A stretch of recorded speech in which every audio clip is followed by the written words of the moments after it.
তোমাদের ভালোবাসার আশীর্বাদ মাথায় নিয়ে গুড মর্নিং জানিয়ে আজকের দিনটা শুরু করে ফেললাম। তাই চলো বোলপুর যাওয়ার জন্য আমি তো রেডি আছি। আকাশের অবস্থা খুবই খারাপ আজকে এমন অবস্থা খারাপ, দু একটা ফোঁটা বৃষ্টির টোপা পড়ছিল। তো যাই হোক, সেসব ভেদ করে তো আমাকে বোলপুর যেতেই হবে।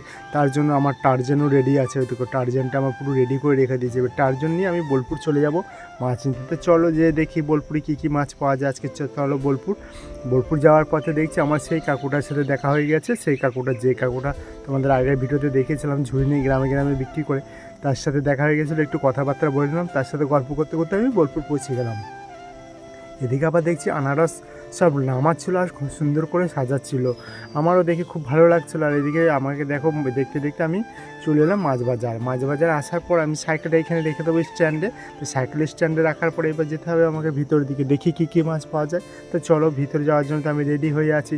আমি কী করবো ভেবে পাচ্ছিলাম না কোন গেট দিয়ে যাবো। তো চলো এই গেট দিয়ে ভিতরে যাই। এদিকে কালু শুয়ে আছিল। তো যাই হোক, কালুর কাজ করবো, ও সারা রাত জেগেছে তাই শুয়েছিল। এদিকে দেখো কত রকমের মাছ পড়ে আছে, ডিম ভর্তি পেটে মাছ, রুই মাছ, এদিকে রূপচাঁদ মাছ পড়ে আছে মরার মতন। আর এইদিকে দেখো কত বড় বড় রুই মাছ, কত চিংড়ি মাছ, কত কাতলা মাছ। আর এইখানটা আছে পচা ভেটকি মাছ, পচা পাঙাশ মাছ। এর দোকানে শুধু পচা মাছই থাকে। আর এই দেখতে দেখতে আমার মাছ কেনা হয়ে গেছে। এইদিকে আমার মাছ এখনও বেঁচে আছে। মিরিক, একটা রুই আছে 3 কেজি সাইজের, আর ওটা লাইলন টিকা বেঁচে আছে। এদিকে আমার বেশি মাছ বিক্রি হয় রজতপুরে। তা আজকে রজতপুরে বেশি মাছ বিক্রি হয়নি, ধানসরা যাব। আমার কপালটা আছে খারাপ আছে না কী আছে আমি জানি না। তো চলো এই মাছ করে নিয়ে ধানসরা যাই। তো ধানসরা যেয়ে দেখি বিক্রি হয় কি না আদৌ। তো তোমাদের ভালোবাসা তাহলে সব হয়ে যাবে। তোমাদের ভালোবাসার আশীর্বাদে আমার সমস্ত মাছ বিক্রি হয়ে গেছে। তা আমি সেই আনন্দে এখন বাড়ির দিকে রওনা দিয়েছি।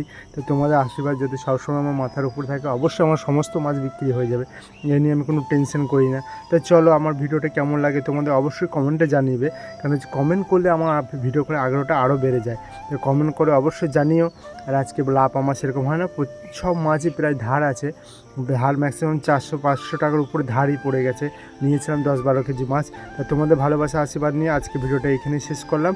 আর ভিডিওটা ভালো লাগলে সাবস্ক্রাইব করে পাশে থাকো। আজকে পর্যন্ত টাটা।